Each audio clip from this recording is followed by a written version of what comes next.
Hello and welcome.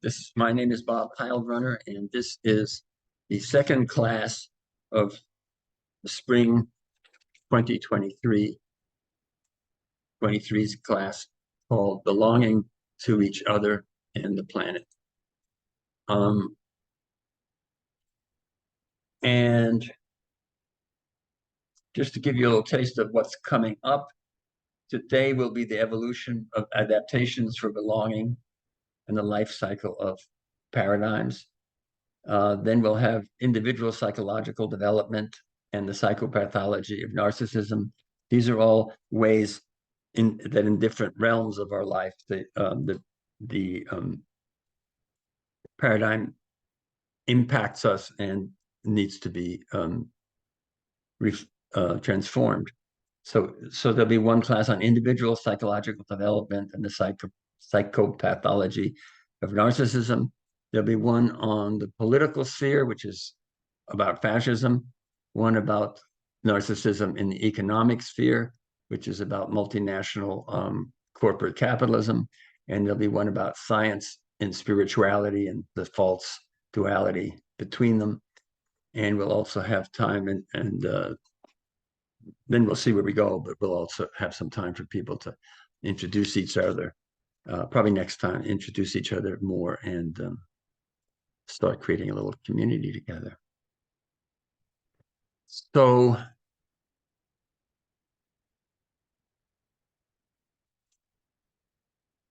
let me start with just a little bit of a review of the first classes to situate us here. We talked about the fact that we are living, that the systems that have held the planet and our society together have been unraveling. And that makes this time that we're living in a time of great loss and fear, but also a time of great promise.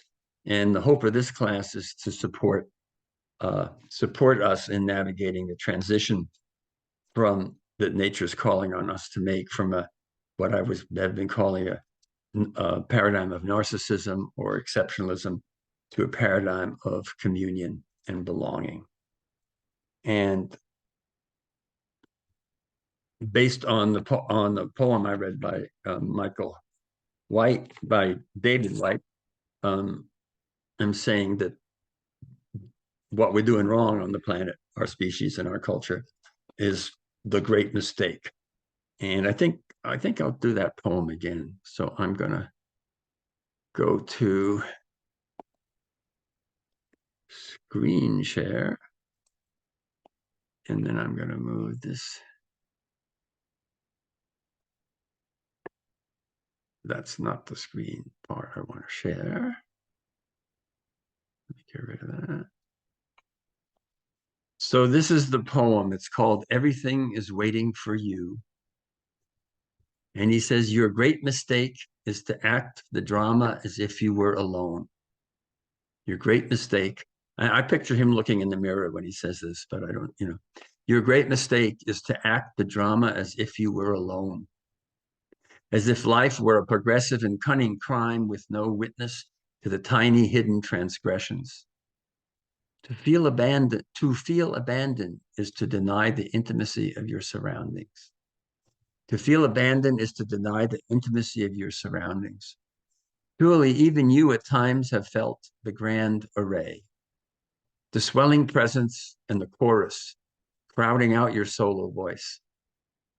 You must note the way the soap dish enables you, or the window latch grants you freedom. Alertness is the hidden discipline of familiarity. Alertness is the hidden discipline of familiarity. And in the course of this class, we'll try and do some exercises and meditations to help us with that. The stairs are your mentor of things to come. The doors have always been there to frighten you and to invite you. And the tiny speaker in the phone is your dream ladder to divinity. Put down the weight of your aloneness and ease into the conversation. Put down the weight of your aloneness and ease into the conversation. The kettle is singing even as it pours you a drink. The cooking pots have left their arrogant aloofness and seen the good in you at last. All the birds and creatures of the world are unutterably themselves. Everything is waiting for you. All the birds and creatures of the world are unutterably themselves. Everything is waiting for you. And I will be sending you a copy of that.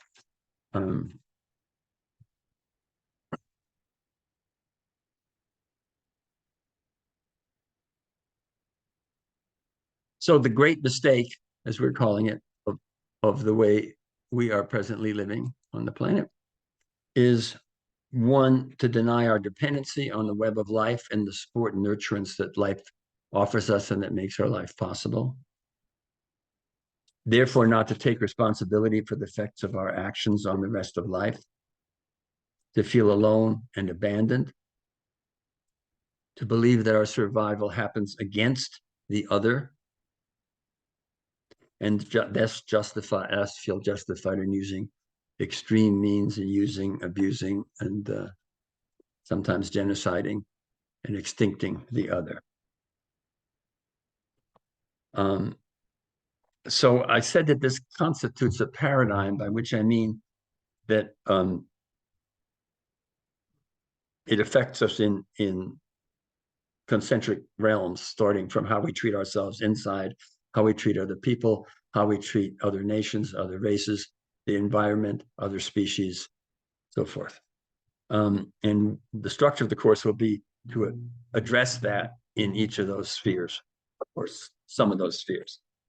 Now, at first, that idea sounds really depressing and hopeless, in the sense that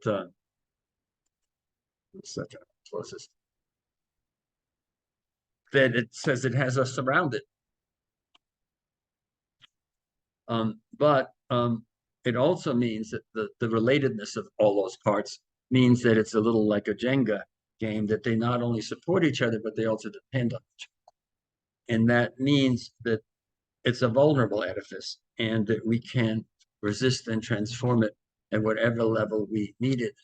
And one of the goals of this course is to help each of us sort of identify the place where our talents, gifts, interests, and heart most motivate us to do that, whether that's being a good grandparent or writing, or being in a demonstration or writing legislation, or wherever you are most moved and resourced to participate. But the important point is, so now I'm going to talk about the life cycle of paradigms, because the important thing is paradigms have a life cycle. Like everything on Earth and probably in the universe, life cycles are born to begin, to mature into their full power, to decline, and to shelter and give birth to something new.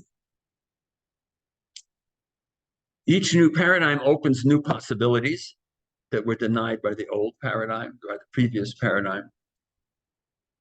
But as time goes on, the blind spots and the costs of the blind spots of a paradigm end up accumulating until, and that's what's happening now, the paradigm becomes unsustainable. And that's the time when something new can be born. And it's not like boom, boom. All the contradictions to the dominant paradigm have been growing and are growing and being nurtured in all of the creative and wonderful ways that people are finding to live in a way that acknowledges that that we're all in it together.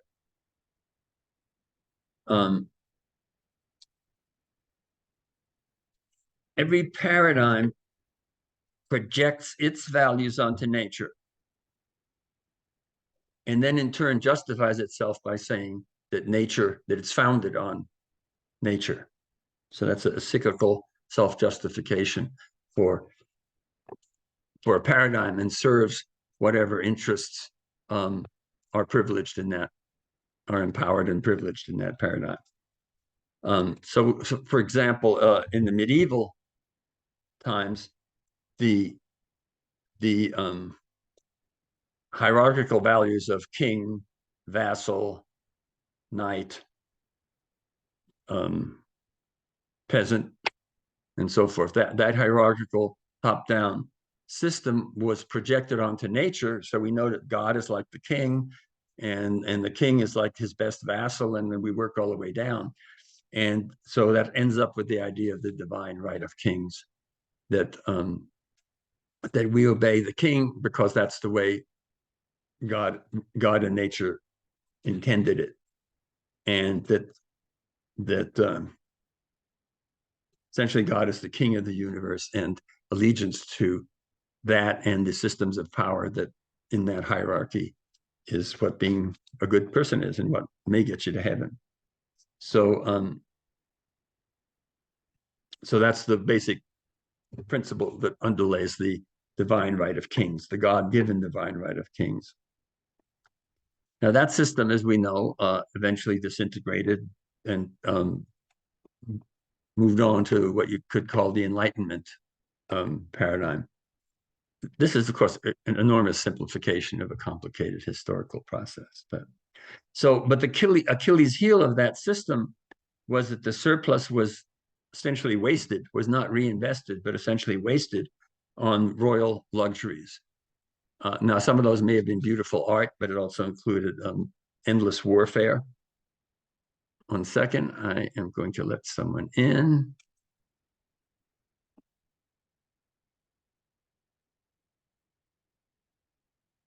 There we go. Fortunately, it rings when someone appears there.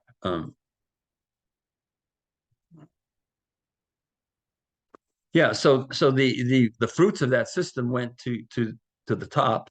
They didn't cycle back down to the people actually doing the work, and the surplus was basically wasted and not reinvested in the production process. And the peasants were left to more or less starve and do what they could because the surplus of what they did, and he always went away. And that meant the surplus was not reinvested in the production process. Now, unlike in a capitalist system where the profits go to the capitalist, but the capitalist reinvests those profits to, I'll talk a little more about that later. So the Enlightenment was the following paradigm, and the Enlightenment challenged established authority. So you now have the French and the American Revolution, and it promoted the rights of the individual to life, liberty, and happiness. So in the Enlightenment, instead of God giving power to the king, who then spread it down below him in a hierarchical fashion, that in the Enlightenment values, God gave freedom and a right to life, liberty, things directly to the individual human being.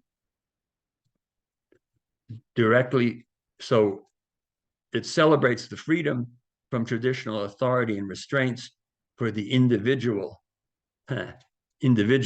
of course, white male of the appropriate class and society.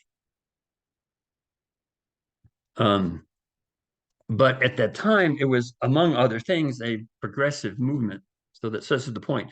At first, a new paradigm is progressive because it's correcting some of the problems of the previous one.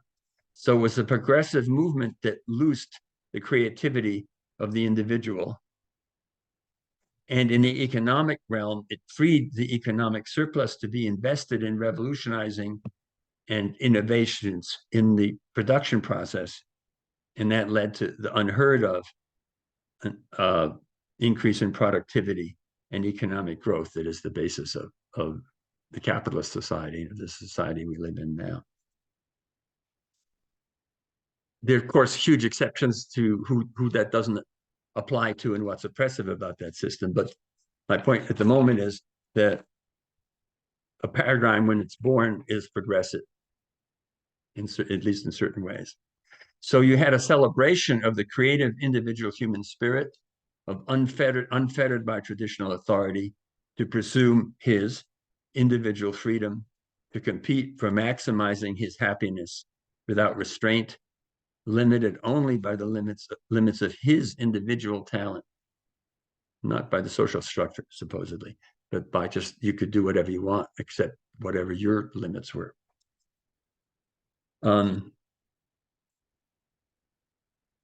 It also freed the culture for scientific exploration of the world and for all of the changes in productivity and everything else and health and all of the things that came out of the scientific revolution. So again, these ideas were progressive in their inceptions by dismantling the previous system of medieval systems limits. But over time, this is the life cycle now, over time, the blind spots, the shadow side and the blind spots of that system become apparent. And they become apparent in what we've been calling, what I'm calling the paradigm of narcissism or the paradigm of exceptionalism. They became apparent in the great mistake of the current system with its celebration of unlimited individualism.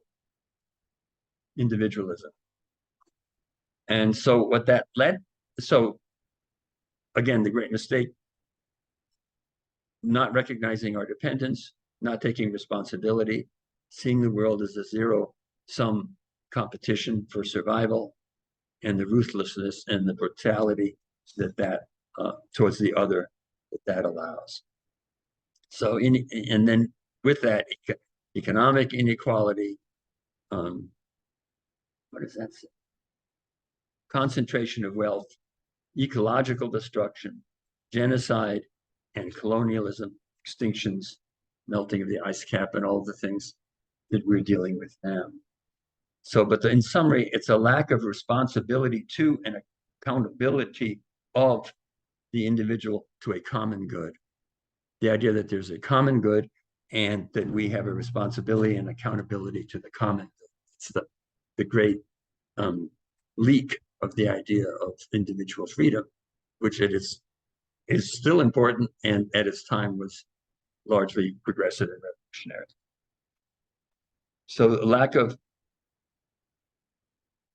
responsibility and accountability, and that also means lack of the institutions that would stand up for institutional structures that would stand up for social responsibility.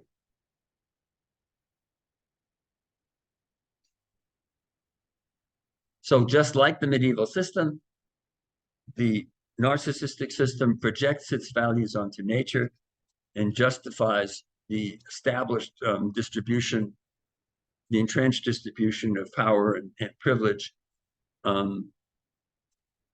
including its rampant greed, inequality, and destruction. That's all justified as a product of nature and of human nature, and therefore inevitable, because competition and dominance competition is projected onto the universe as the way nature works, and therefore the way our human nature works. So that view of nature is one of the most fundamental buttresses of the existing system, because it says, it implies or says that change is really ultimately impossible, and that is an unrealistic dream of the soft-minded and the sentimental.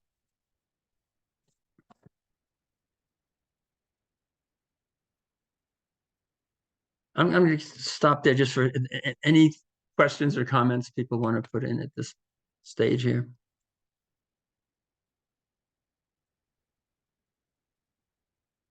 Okay.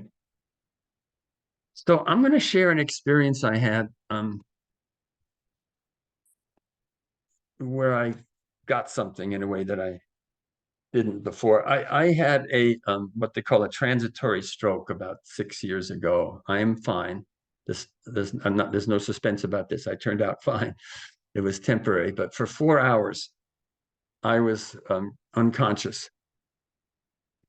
And when I woke up with an image, a really sort of clear image. Now, I'm not claiming this to be some sort of, this was ordinary consciousness, in ordinary waking consciousness, but coming out of some, whatever less egoful place I was in, being unconscious. I had an image that the center of the world was right here in my solar plexus. And then I had the image of, the Leonardo da Vinci thing of the man with his arms spread and his legs spread. And I had the idea that in my solar plexus, I was the center of the universe, but also that everything was the center of the universe. It's not that I was special, that in my being, but in everything's being, is a center of the universe. And that everything in the universe is stretching and reaching for everything else. And then I had an image of like that dendritic pattern: hands, veins, nerves, leaves, tree branches, rivers, deltas, galaxies. That in some sense, everything to exist has to be itself, or it doesn't exist, and to reach out towards everything else. And that dynamic was essentially the architecture of the universe. And what that fits in is when, with the poem, he says, everything is unutterably itself, and everything is reaching for and intertwined and interdependent with everything else. So that's my image of belonging. Belonging is neither a sacrifice of self nor an abuse of the rest of life. And that's why I call it, essentially being a good citizen of reality. So life is glorious, a glorious gift that nurtures and sustains us. And life is horrible, painful, full of loss, inevitably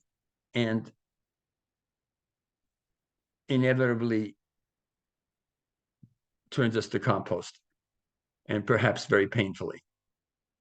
So life is full of horror and pain, and life is glorious and an amazing gift for which gratitude is the only appropriate emotion. So life both nurtures and sustains us, and it ultimately dismantles us. And we have evolutionary adaptations for both of those aspects of life. We have, and we'll talk more about the brain and the evolution and structure of the human brain. But we have an alarm system, the system of fight and flight and freeze, and the stress hormones that trigger it to deal with the danger and potential horror of life. And we have an affiliative system for nurturing our young, for bonding with partners, for cooperating with each other, for empathy, for altruism, and for experiencing our spiritual communion with life, for joy. And which of those systems dominates depends largely on, one, our personal history and experience, like whether we have PTSD or not, or suffering from that, from trauma. And which system is dominant depends on our personal development and experience. It depends on our culture and our political and economic systems. It depends on our environment. And we'll talk much more about how our economic and political system tends to push us towards our alarm system and so individual survival system, and doesn't sufficiently support our affiliative abilities. So narcissism cultivates, fosters, and brings forth the alarm system, the system of fear and competition. And it does so because the present system sees competition between opposing interests as the organizing principle of reality. And in doing so, it misses the affiliative tendencies that support us in belonging and community. So I'm talking now not about a sophisticated understanding of the evolutionary system, because we're getting much more sophisticated in how we understand it. And we'll talk about that shortly. But in the sort of orthodox and simplistic view, the evolutionary process is summarized as the survival of the fittest. And that's been popularized by the notion of the selfish gene. And that's, of course, with a primitive definition of what fittest is, which would be meanest and baddest. If you redefine fittest in a different way, then there's nothing wrong with the idea that it's the survival of the fittest. Because if you redefine fitness, the idea that survival of the fittest in the primitive sense is the guiding force in evolution, it misses the survival of that which fits in. That evolution is powerfully the survival of that which fits in. I'm going to talk about another experience that helped me get this in a visceral way. I was on the porch on a spring day, and there are these St. John's worts, a heavy bed of St. John's worts with these golden, delicious blossoms, this really big, and they all have these stamens sitting on this, like a cushion trampoline of stamens, and they're just redolent with pollen. And then there were these yellow and black bumblebees, and they were landing in the like a trampoline in the cushion made by the stamens of these blossoms. And they were just in ecstasy. There was just no question. They were like, ooh, wow, yeah, ooh. And they were getting their the honey, the sugars they needed. And in so doing so, they were just full of the pollen, which they were going to then take to the next plants. And they were going from plant to plant. And as I saw it, none of this is a new idea, but I just got it in a little different way that it felt like the St. John's wort was saying, here I am. This is me. This is what God, anybody interested? Anybody like what I got to offer here? And the bumblebees were going, ooh, yes. Oh my God. Yes, yes, yes. And so what I got from that was everything that exists today exists because its offer to the world was accepted by someone. It exists because what it has to offer was accepted by someone in a way that wove it into the web of life. Hi, Susan. And in turn was useful. Yeah, what it had to offer was accepted and was useful to someone else. And what someone else was doing was offering it, in this case, propagation of its pollen, was giving it what it needed. So it was being resourced by life. So what I got was, if your offer is not accepted, if what you have is not accepted, you drop out of the web of life. Everything that has a niche and a place in the web of life is there because its offer was accepted and it got woven into the web of life. And if your offer is not accepted, you drop out of the web of life. You don't continue to exist. So, yeah. So if no one wants what you have to offer and contribute, you fall out of the web of life. So that's back to the idea of survival of that which fits in, which finds its place in life. Now, the orthodox view of evolution sees evolution as, the orthodox view, because it's an individualistic society and worldview, the orthodox view of evolution sees evolution as a selection of individual traits, individual humans' traits, the selfish gene. And that has left the more orthodox evolutionary students of evolution mystified.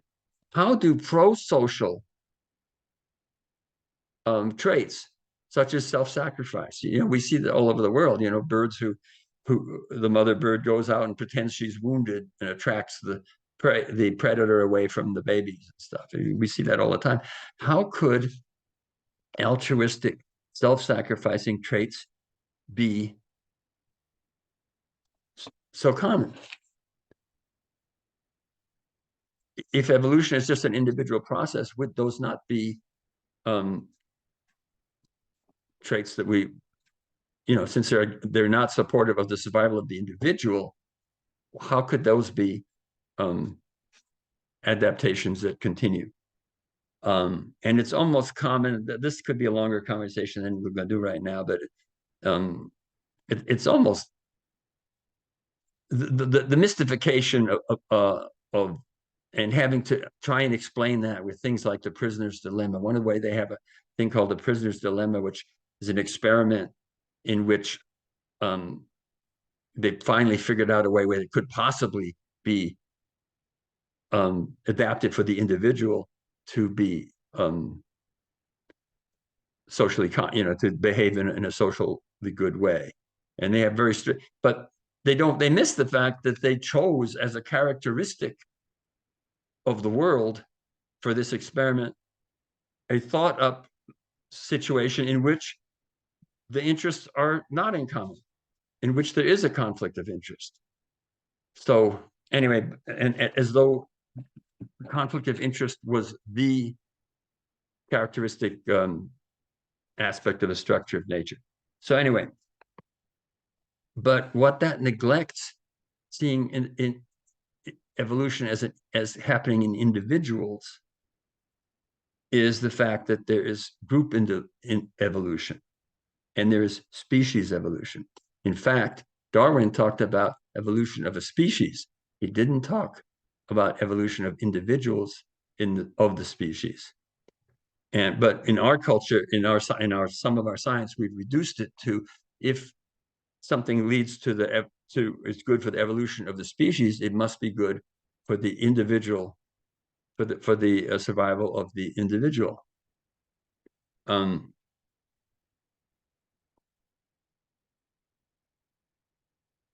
But if you look at it another way, that individuals' behaviors that contribute to the survival and thriving of a group are adaptive for the group and are thus passed on. And I'm tempted to say so the human evolutionary success is a result of human adaptations that support the ability to bond with, to care for each other, to cooperate, to organize ourselves, to teach each other, to follow leadership. To follow leadership from each other. Those affiliative instincts are fundamental to the success of our species. Now, part of the scientific method of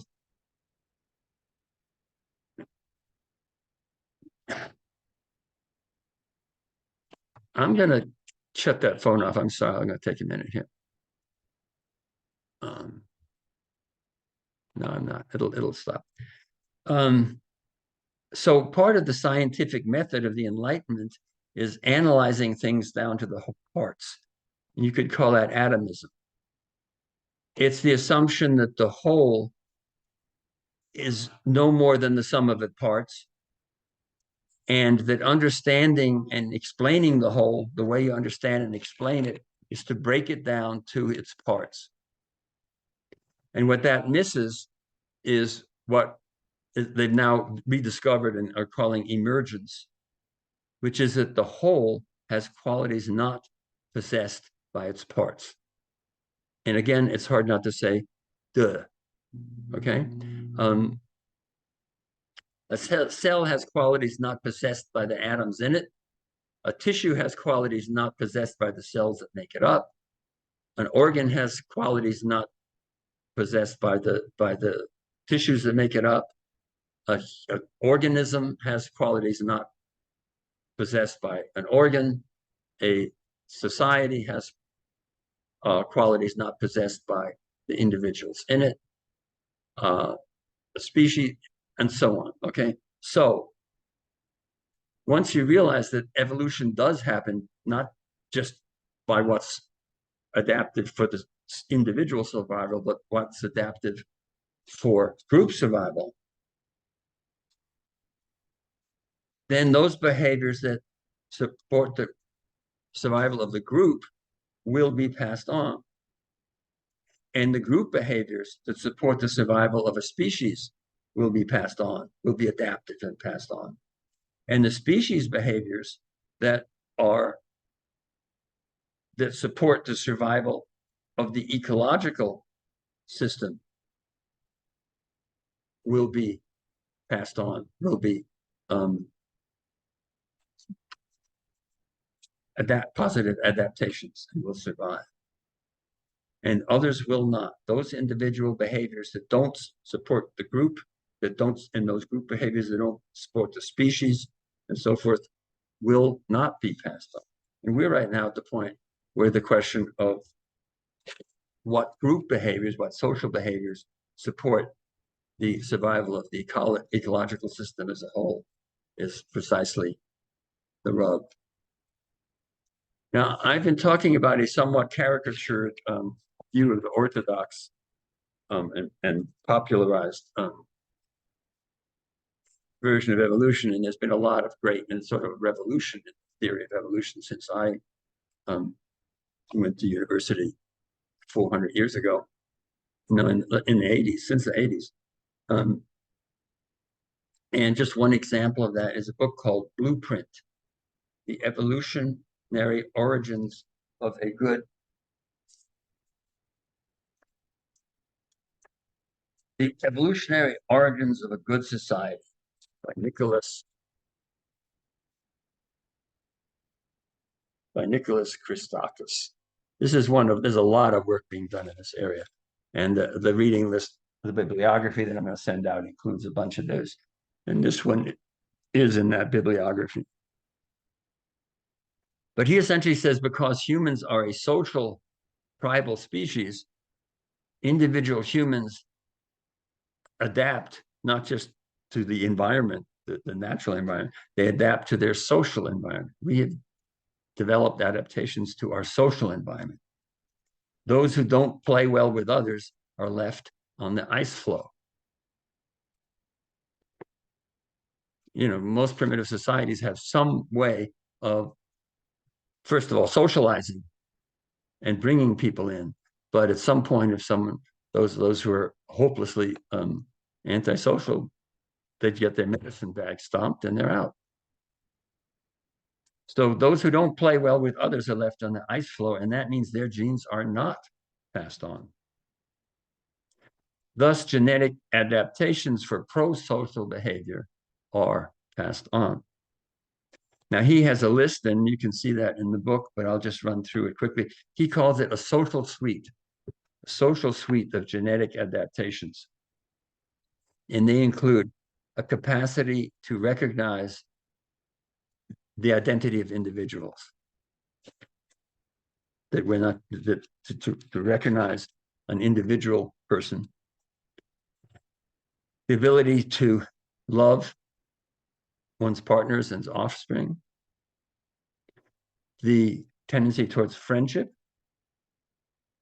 for creating social networks, the evolutionary adaptations for cooperation, the evolutionary adaptations for an allegiance to one's own group, mild hierarchy, by which he means the ability to provide and follow leadership and create structures of leadership. And he's clear, he calls it relative egalitarianism. And social learning and teaching, which is essentially what makes culture possible, because we don't have to, I don't have to figure out how to make an airplane in order to get to Europe. And that's because what our species has learned is carried by the culture. So all of those things make human society possible. They underlie the human evolutionary success and the spread of human influence throughout the world. And they are, so the point is, we do have a genetic foundation for cooperation and belonging. Now, I have my own summary of this. I think we have a genetically based and adaptive yearning for, and these are my magic words here. We have a yearning to be an empowered, respected, and contributing member of a meaningful whole, worthy of our allegiance and ultimately sacred. I just said this once in a class, and someone picked up on it and became a mantra. So it gained mantra status from previous classes. So we have an adaptive yearning and resources to be an empowered, respected, and contributing member of a meaningful whole that is worthy of our allegiance and is ultimately sacred. And I'm going to say that we are healthy and happy when we have it, and we are sickly, depressed, angry, alienated, and dangerous when we don't. And the failure of the current system to provide that explains the widespread depression and anger in our society. And it also explains our vulnerability to fascism. And that's going to be another topic for later. But because we don't get the real, we are vulnerable to faux versions of it, of which fascism is one. Now, human nature is a vast range of potentials. The best person that ever lived and the worst person that ever lived are all within the range of human potential. The best human behavior and the worst human behavior are all within the range of our human potential. As a social animal, though, what comes forth is greatly shaped by our culture. And our culture offer a vast range of potentials. We have a potential for every culture that's ever been, including imperial cultures but most of our evolutionary time, like I don't know the number, but I'd say 99.99999% or something like that of our species time on the earth took part in hunter-gatherer tribes, and most of our pro-social adaptations are from that tribal history. So there are adaptations for survival of a tribe, for allegiance to a tribe. The Achilles heel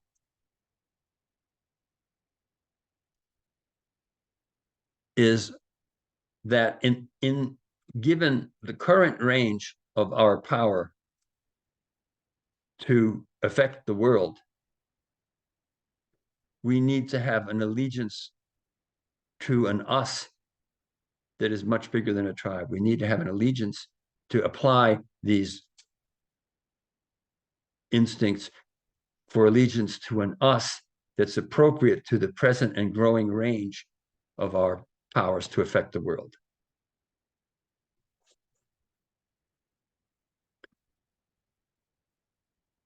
our allegiance needs to be to an us that is appropriate to the range of our power and effects on the world.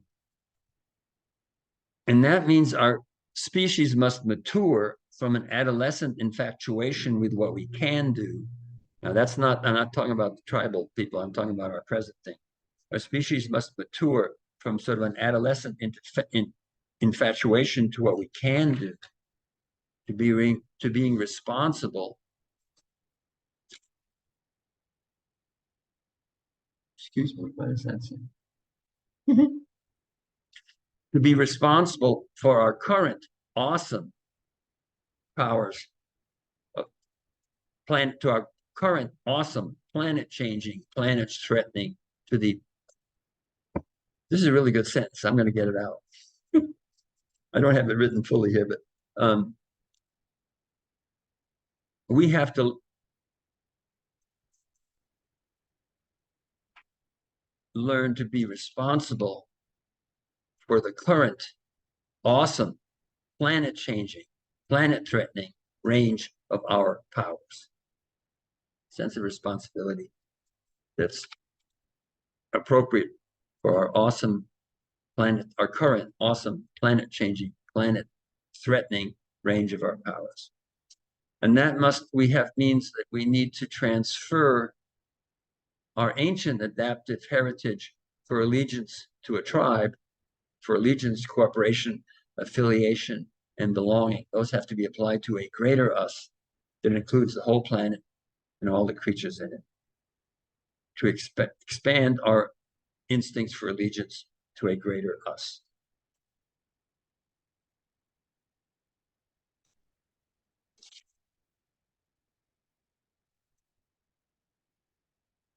An encouraging fact, again, right, the theory of human nature is essentially incompatible with the rest of life, is something that hangs over us, it hangs in the balance, is used to keep us in line.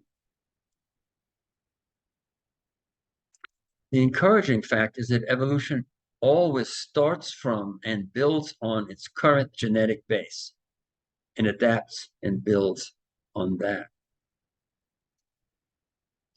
So a constant aspect of the genetic development of evolution is a repurposing of our genetic-based resources to new uses. The repurposing of instincts to new uses. On the genetic level, that I mean, there's a million examples, but one simple one is that feathers were originally designed for warmth, looks like, originally evolved because they provided warmth, and then eventually led to the ability to start getting employed in the process of flying. So, fins provided the evolutionary, were repurposed into hands into wings. There's a constant repurposing going on. So to hope that we can repurpose our genetic heritage for belonging to a greater us is something we can hope for. Now that's just that was just on the biological level. On the cultural level, that's also true. The cultural revolutions required the same for cultural revolutions, which is what we're talking about needing to do. And the seeds and the birth of the new are in the old. And all the progressive ways that peoples are yearning for and fighting for their inborn desires and rights, all the progressive ways in which people are fighting for their desire and their rights to be a contributing, empowered, respected member of a meaningful whole, worthy of our allegiance and ultimately sacred. And human nature includes among its potentials, we know some of the bad ones, human nature includes among its potentials the resources necessary to fulfill that yearning, to fill our inborn yearning to be an empowered, respected, and contributing member of a meaningful whole, worthy of our allegiance and ultimately sacred. And that whole needs to be the planet.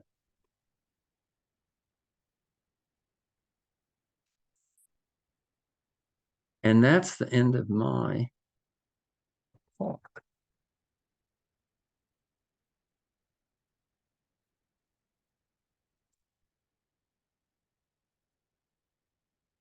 Going to unmute everyone, or you can all unmute yourselves as well. But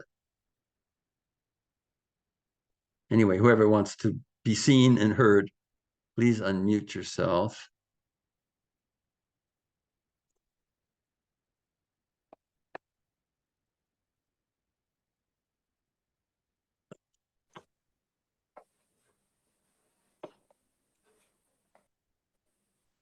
So I've just sent an ask to unmute to everyone. So those who wish can do that.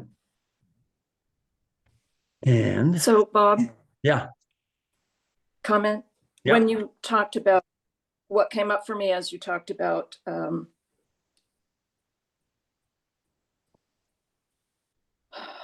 if people are not feeling like an empowered, contributing, respected part of a meaningful whole, then there's depression, there's anger, and danger of getting involved in some other whole. Yeah. Like you said, fascism. Yeah. It's kind of interesting how fascism has been rising around the world and here too.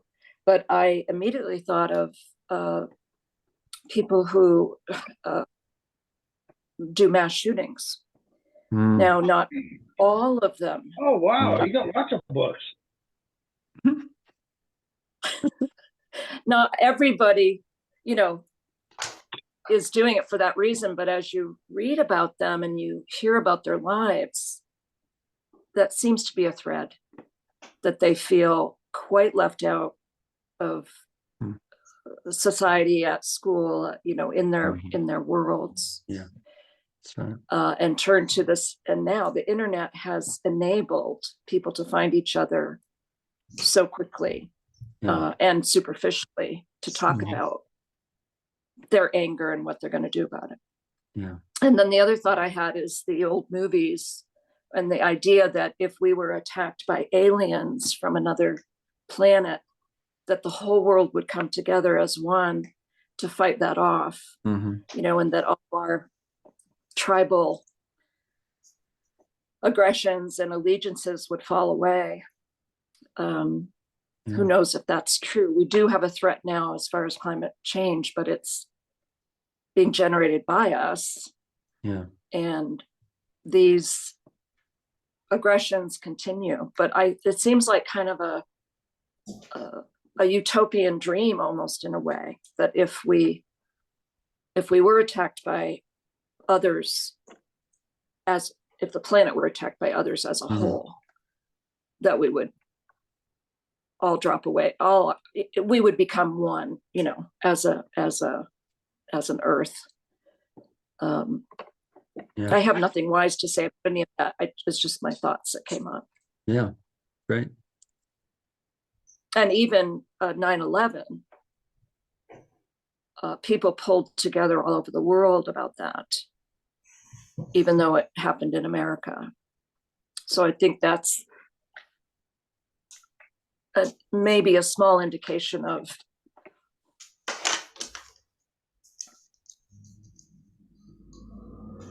trying to feeling protective and at one with other societies.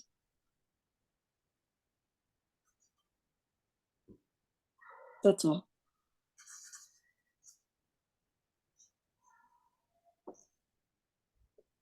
We could talk more about 9/11, but also first interested in just other input.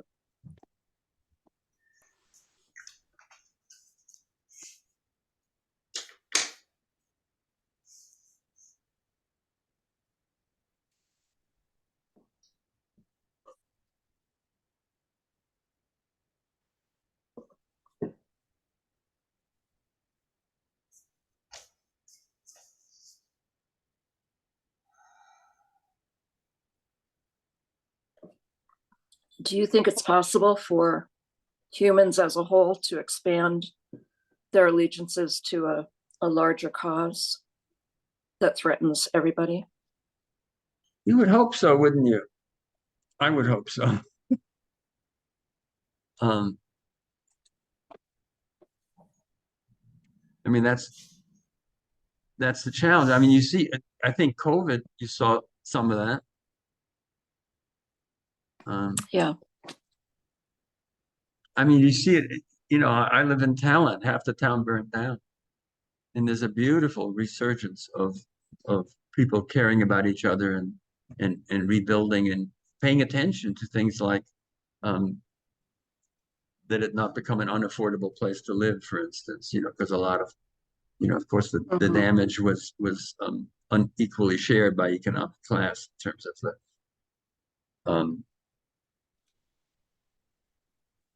you know, what burnt down.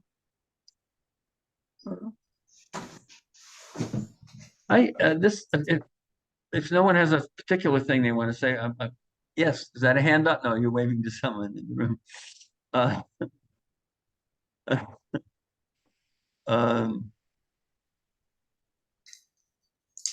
What is some of the, I mean, one problem with this, the way I'm phrasing it, is that it's artificially absolute, right? What is the orthodox system and what is rebelling against it? And it may miss the degree to which the birthing of the next thing has been happening for 20 years or more and is happening. So I'm wondering what people experience as some examples of that. Let's say since 1970, 1980, since 1980. What are some of the developments and changes we've seen that are part of the birthing of something new?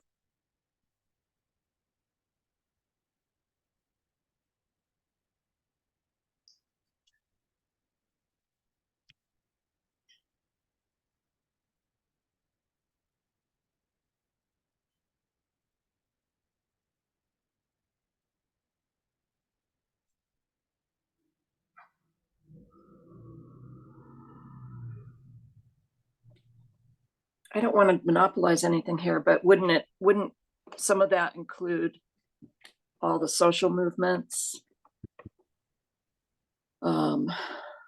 so-called women's rights, individual civil rights for people, which are still being fought today, you know, rights for gay people, now trans people.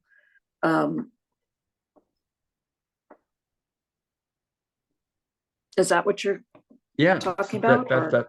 Yeah, for example. But also, so the environmental movement. Yes. Yes.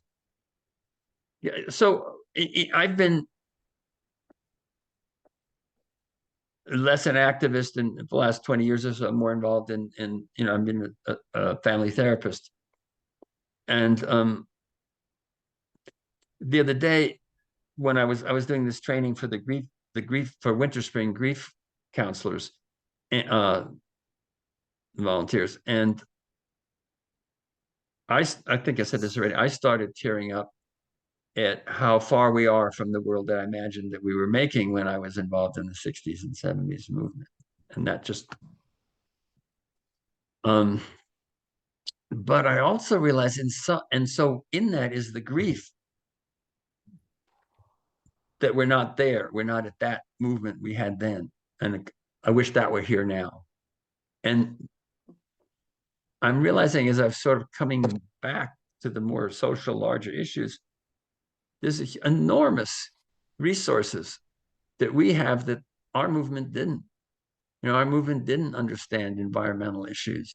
The gay liberation movement and the women's liberation movement, in my experience, started within a political movement. The first, you know, I remember when the women in our, say, the women working for Liberation News Service, you know, put us aside and said, "Hey, you know, this ain't working."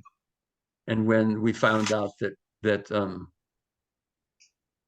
one of our number was gay and hadn't felt safe to tell us, this supposedly revolutionary group, that he was, and finally came in with a whole core, about 12 people from the New York City gay liberation movement, and they sat down with us and educated us. So at the time, humanistic was seen as you could say Marxism was maybe the best of humanism. Well, guess what? Humanism is paltry, right?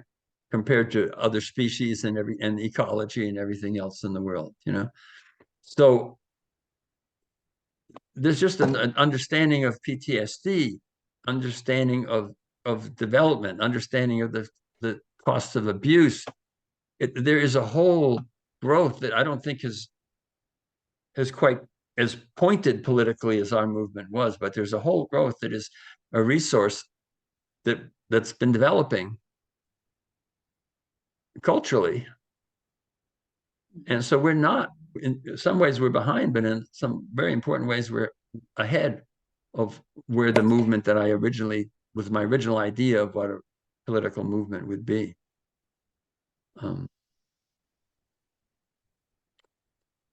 So I do want to be careful that I'm not in the sort of polarized concept of the present system and then where we need to go, that I'm the present system, the system that is in hegemony now, that has power now, does not represent the whole of humanity that lives in it by a very long shot.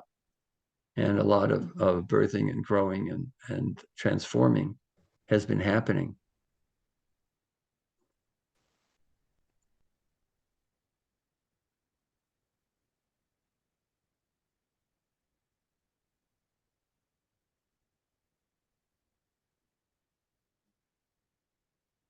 It seems too like things cycle back. Like Black Lives Matter is another iteration of, I think, of the civil rights movement, or iteration might not be the right word, but good word. Things grow and expand, and then they kind of drop off again, and then it does come back, which is very healthy, I think. And to some degree, the viciousness of the backlash is also an indication of how threatened the system feels, and how, unfortunately, how threatened people who are really not I'm thinking about some working class white people who are not really empowered or benefited by the system, but who've been convinced to identify with it. Yeah. Or yeah. It's a beautiful spring out there. I'm looking out my window. I'm honored that anyone would come here on a day like this.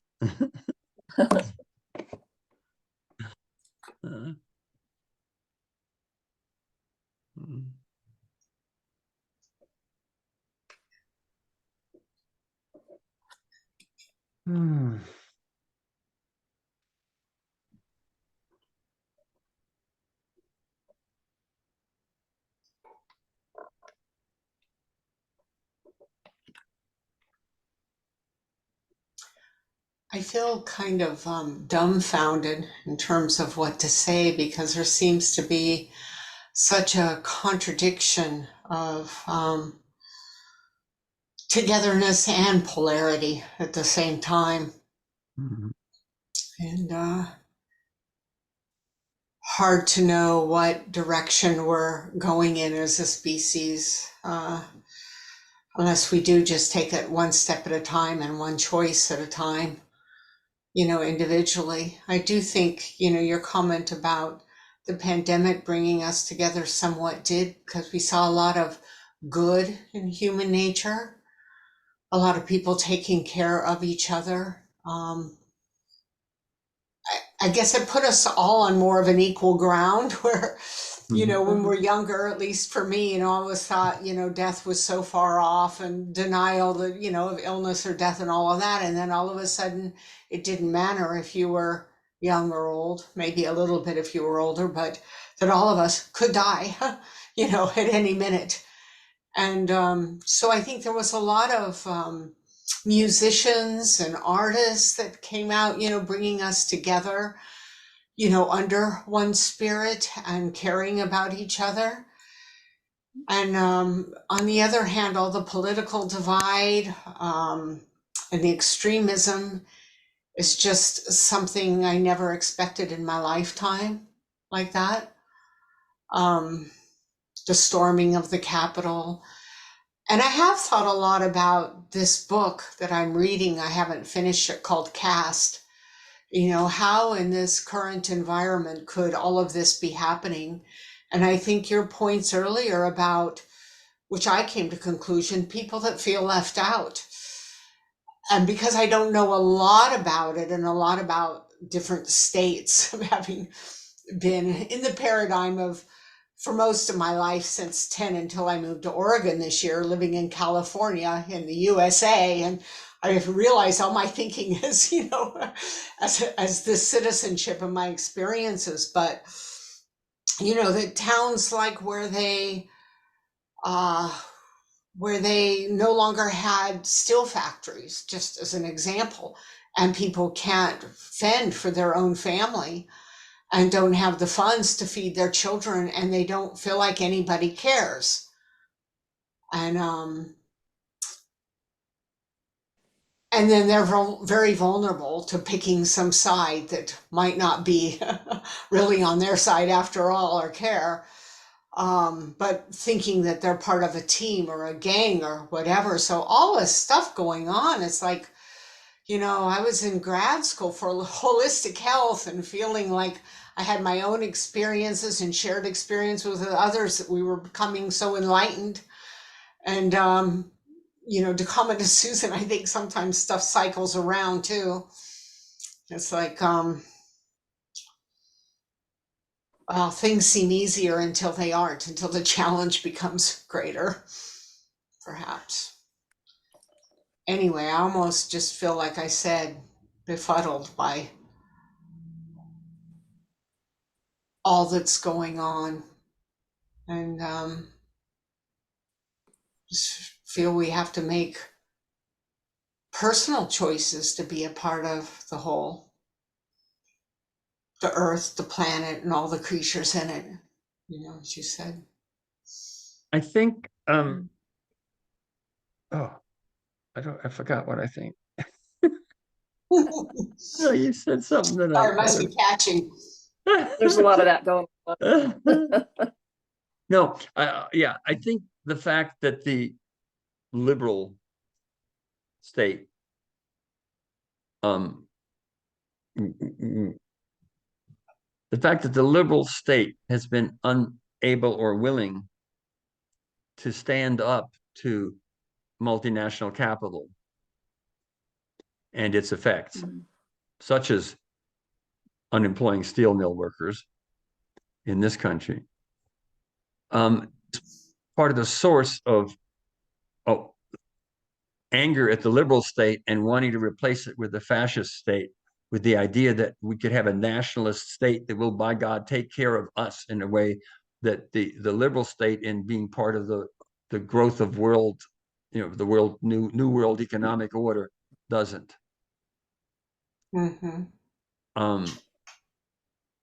So that's, and by God, I had a second idea. I think if we remember, which is hard sometimes, and I don't mean the politicians who want to benefit from it, but who want to protect entrenched power by keeping people divided up, but the followers of that are coming from the same fundamental instinctual desire, namely the one that's in the mantra there, of wanting to be, empowered and cared about and part of something valuable. That they're coming from that same instinctual base, even if it's being misused, I think that help. That's the way in. And I had a couple of conversations. One was an electrician who came to my house and was working on something, and we ended up talking. this is a long, just will take a little longer than we have to recap that conversation. But well, part of it was he said, I started saying, you know, basketball players, they're millionaires. So what, I wanted to see them play. I don't want to care about their political positions. This was about Black basketball players supporting Black Lives Matters. And I said, gee, that's interesting. I think it's kind of cool that these people who have it made, instead of saying, I got it made, who cares about my community, are saying, we're going to stand up for our community. And those who aren't, you know, who don't happen to be incredibly world-class gifted athletes, which is what percentage of the population, right? And he said, oh. And and he said, well, I just don't think people should be divided up. I think people should care about each other, and it shouldn't be Black people care more than whites. And I said, well, yeah. Anyway, when it came to talking about the core value, his core value was love and communion. To him, that was represented by Christian church, but he was coming from the same place. Anyway, we're standing out there and we talked for 40 minutes. And it was just clear that there was a pleasure in talking across a divide. There was a desire and a hunger and a pleasure in just talking civilly across this divide. This was not a fanatic, but he did vote for Trump, you know. And at the end, he says, you know, I like you so much, I'm not going to charge you for this visit. Whoa. Now, it was a visit where I was going to be charged a lot for not very much work. It's true. But so what, you know? So anyway, I've been looking for and finding those places where there is a desire to talk and to share and to connect. And if we can find it and have sort of the courage to find it and not just come from, you know, and, you know, I'm, as you probably gathered, a pretty arrogant and opinionated person and sort of a warrior about the ideas I believe in. So I have to find a way to be true to that, but to still listen and see what common ground there might be. So anyway, well, we're over time a little bit. Next time I have down as the concept next issue would be individual psychological development and the psychopathology of narcissism. But maybe it's time that maybe we'll spend a bunch of time, as much as we need, to introduce ourselves to each other and talk a little bit about what brought us here and what we might hope to get from being here for those who want to do that. All right. Well, it's been a pleasure and an honor. And I will see you next week. Thank you. Thank you.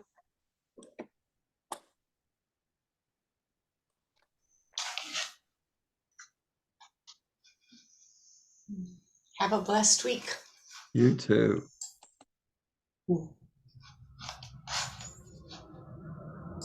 Bye. Bye-bye.